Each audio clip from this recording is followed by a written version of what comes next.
সহজে লেখান্ত আমাদের সকলকে স্বাগত। আজকের এই ভিডিওতে আমরা ষষ্ঠ শ্রেণীর প্রথম পর্যায়ক্রমিক মূল্যায়ন 2025 সালের ইতিহাস বিষয়ের সম্পূর্ণ উত্তর সহ নমুনা প্রশ্নপত্র সেট 3 সম্পর্কে আলোচনা করব। তো চলো এই ভিডিওতে আমরা ক্লাস 6 এর ফার্স্ট ইউনিট টেস্ট 2025 হিস্ট্রি সাবজেক্টের এই কোশ্চেন পেপারের উত্তরগুলো দেখে নিই। তো ফার্স্ট ইউনিট টেস্টে তোমাদের 30 নম্বর পূর্ণমান দেওয়া থাকবে এবছর এবং সময় দেওয়া থাকবে 1 ঘন্টা। এই প্রশ্ন এবং উত্তরের পিডিএফ ফাইলগুলো আমাদের সহজ লেসন অ্যাপের মধ্যে দেওয়া থাকবে। অ্যাপের লিঙ্ক ডেসক্রিপশন বক্সে দেওয়া আছে, সেখান থেকে তোমরা অ্যাপটিকে ডাউনলোড করে নিয়ে চাইলে প্রশ্ন এবং উত্তরের পিডিএফ ফাইল নিতে পারো। দেখো প্রথমে কি রয়েছে, এক কোশ্চেন পেপারের 1 নম্বর দাগে বলা হচ্ছে সঠিক উত্তরটি বেছে নিয়ে লেখুন। প্রথমে 6টি প্রশ্ন দেওয়া আছে, প্রশ্নের মান হচ্ছে 1 নম্বর করে। 1 × 6 = 6। একের 1 নম্বর দাগে আদিম মানুষ প্রথমে রান্না করা, পোড়া মাংস, কাঁচা মাংস ও ফলমূল খেত। তো আদিম মানুষ প্রথমে কি খেত? কাঁচা মাংস আর ফলমূল খেত। ঠিক আছে। 2 নম্বর হচ্ছে হরপ্পা সভ্যতা ছিল পাথরের যুগের, লোহার যুগের, তাম্র ও ব্রোঞ্জ যুগের সভ্যতা। তো হরপ্পা সভ্যতা ছিল তামা ও ব্রোঞ্জ যুগের সভ্যতা। 3 নম্বর আদিম মানুষের জীবনে প্রথম জরুরি আবিষ্কার ধাতু, চাকা না আগুন? তো আদিম মানুষের জীবনে প্রথম জরুরি আবিষ্কার হচ্ছে আগুন। 4 নম্বর জায়গা ভীমবেটকা কোথায় অবস্থিত? উত্তরপ্রদেশ, মধ্যপ্রদেশ, বিহার না পাঞ্জাব? তো ভীমবেটকা এটা হচ্ছে মধ্যপ্রদেশে অবস্থিত। 5 নম্বর জায়গায় আদিম মানুষের প্রথম হাতিয়ার ভোঁতা, পাথর, হালকা ছুচালো পাথর, পাথরের কুঠার। তো আদিম মানুষের প্রথম হাতিয়ার হচ্ছে ভোঁতা, পাথর। 6 নম্বর হুন্সগি উপত্যকা অবস্থিত কর্ণাটকে, রাজস্থানে না মহারাষ্ট্রে? তো হুন্সগি উপত্যকা এটা হচ্ছে আমাদের কর্ণাটকে অবস্থিত। ঠিক আছে। পরের প্রশ্ন 2 নম্বর দেখে অতি সংক্ষেপে উত্তর লেখো। ঠিক আছে। 1 × 4 = 4, অর্থাৎ 4টি প্রশ্নের উত্তর লিখতে হবে। প্রশ্নের মান 1 নম্বর করে। 2-1 নম্বর দেখে হরপ্পা সভ্যতা কি আবিষ্কার করেন? উত্তর লিখবে দয়ারাম সাহানি হরপ্পা সভ্যতা আবিষ্কার করেন। 2 নম্বর হচ্ছে দাবানল কাকে বলে? উত্তর লিখবে বনে আগুন লাগাকে বলা হয় দাবানল। 3 নম্বর বেমানান শব্দটি খুঁজে বের করো। হরপ্পা, মহেঞ্জোদারো, মেহেরগড়, আর্যবর্ত। এখানে এই যে শব্দগুলো রয়েছে এদের মধ্যে আর্যবর্ত এটা হচ্ছে আলাদা শব্দ, ঠিক আছে, বা বেমানান শব্দ। এরপর 4 নম্বর ঠিক না ভুল লেখো। হরপ্পার বাসিন্দারা লিখতে পারতেন, এটা ঠিক না ভুল? উত্তর লিখবে ঠিক। 3 নম্বর দেখা হচ্ছে সংক্ষেপে উত্তর লেখো, যে কোনো দুটি লিখতে হবে। প্রশ্নের মান 2 করে, 2 × 2 = 4। 1 নম্বর দেখে আদিম মানুষের জীবন কেমন ছিল? তো আদিম মানুষরা চাষবাস জানতো না, তারা পশু শিকার করে কাঁচা মাংস ও ফলমূল খেয়ে জীবন ধারণ করত। ক্রমে তারা পশুপালন শেখে, তাই নিজেদের খাবার ও পালিত পশুর খাদ্যের সন্ধানে এক স্থান থেকে অন্য স্থানে ঘুরে বেড়াতো। এজন্যই আদিম মানুষ যাযাবর জীবনযাপন করত।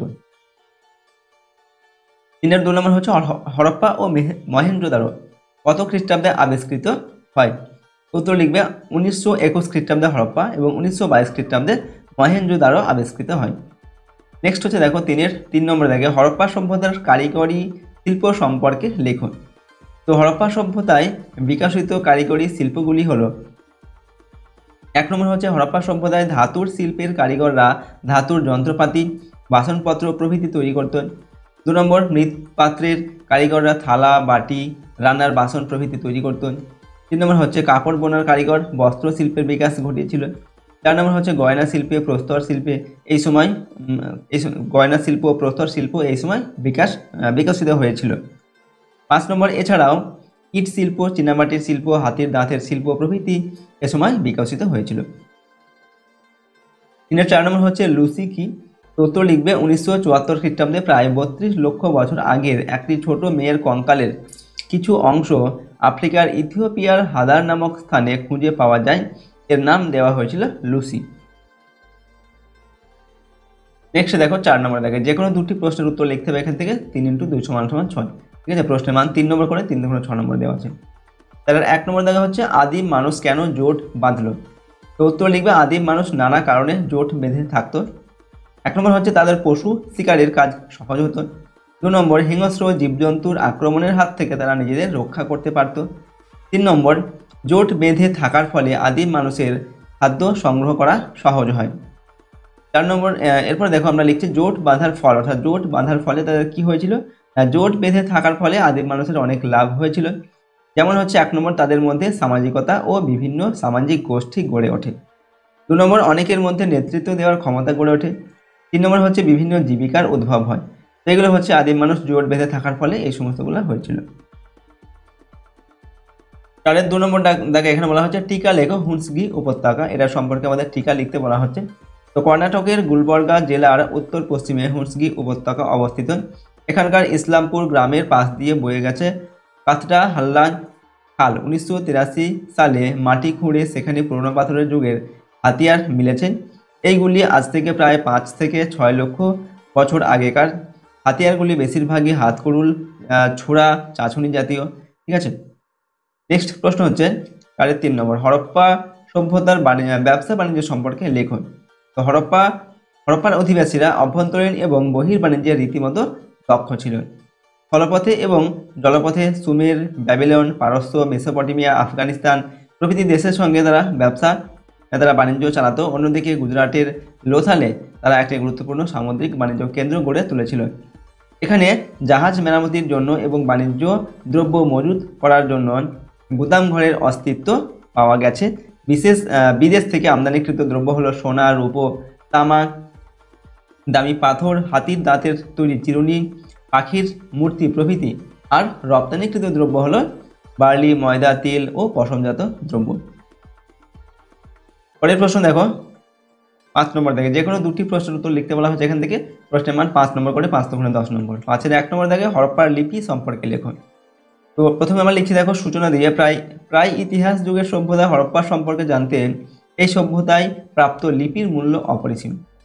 প্রথম পয়েন্টে লিখছি দেখো হরপ্পা সভ্যতার লিপি। আর 1 নম্বর হচ্ছে দুর্বোধ্য।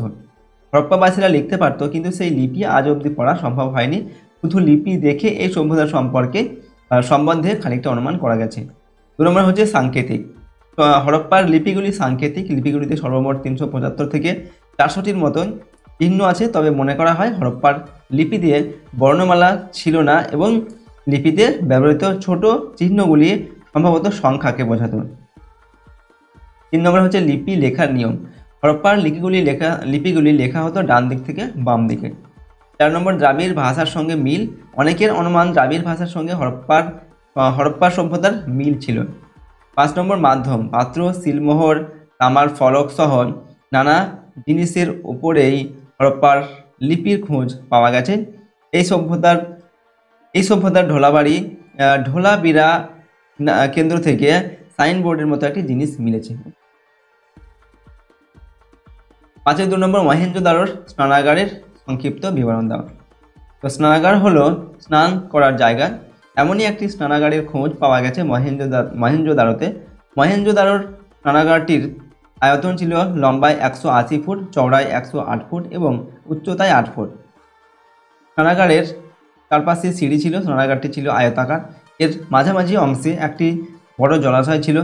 জলাশয়টিতে অতিরিক্ত জল বার করার এবং জল ঢোকানোর ব্যবস্থা ছিল এবং জল পরিষ্কার করার ব্যবস্থাও ছিল। 5-এর 3 নম্বর আগুন জ্বালাতে শেখার পর আদিম মানুষের কি সুবিধা হয়েছিল। তো প্রাণীদের মধ্যে একমাত্র মানুষই আগুন জ্বালাতে এবং ব্যবহার করতে পারে। আগুন জ্বালাতে শেখার ফলে 1 নম্বর হচ্ছে আদিম মানুষরা প্রচণ্ড শীতের হাত থেকে রক্ষা পায়।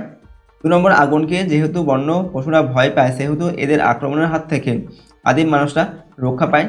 3 নম্বর তখন থেকে তারা কাঁচা মাংস আগুনে ঝলসে খাওয়া শুরু করে। এর ফলে তাদের স্বাস্থ্যের উন্নতি হয়, শরীরে জোর বাড়ে ও মস্তিষ্কে বুদ্ধির বিকাশ হয়। অন্যদিকে দেহাবয়বেও নানা পরিবর্তন হতে শুরু করে। চোয়াল সরু হয়, সামনের ধারালো উঁচু দাঁত ছোট হতে থাকে। ঠিক আছে, তো দেখো আজকের এই ভিডিওতে আমরা ক্লাস 6-এর ফার্স্ট ইউনিট টেস্টের হিস্ট্রি সাবজেক্টের একটি কোশ্চেন পেপারের সম্পূর্ণ উত্তর কিন্তু আলোচনা করলাম। প্রশ্ন এবং উত্তরগুলো অবশ্যই তোমরা ভালোভাবে মুখস্থ করে নেবে এবং প্র্যাকটিস করবে। এগুলো তোমাদের প্রথম ইউনিট টেস্টের পরীক্ষার জন্য কিন্তু খুবই গুরুত্বপূর্ণ প্রশ্ন উত্তর। সুতরাং প্রশ্ন এবং উত্তরগুলো অবশ্যই তোমরা কিন্তু প্র্যাকটিস করে নেবে। আর আমাদের এই চ্যানেলে যদি নতুন হয়ে থাকে চ্যানেলটিকে প্লিজ সাবস্ক্রাইব করে রাখবে এবং বেল আইকনে প্রেস করে অল অপশানটিকে সিলেক্ট করবে। আর ভিডিওটিতে অবশ্যই লাইক করবে, ভিডিওটিকে বন্ধু বান্ধবের সঙ্গে শেয়ার করবে। আর যদি এই প্রশ্নটির পিডিএফ ফাইল পেতে চাও, সহজ লেসন অ্যাপটিকে ইনস্টল করে রাখবে। অ্যাপের লিঙ্ক ডেসক্রিপশন বক্সে দেওয়া আছে। অ্যাপটিকে ডাউনলোড করে চাইলে প্রশ্নের পিডিএফগুলো নিতে পারেন। আজকে আমরা ভিডিওটিকে এখানে শেষ করছি। সম্পূর্ণ ভিডিওটি দেখার জন্য অসংখ্য ধন্যবাদ।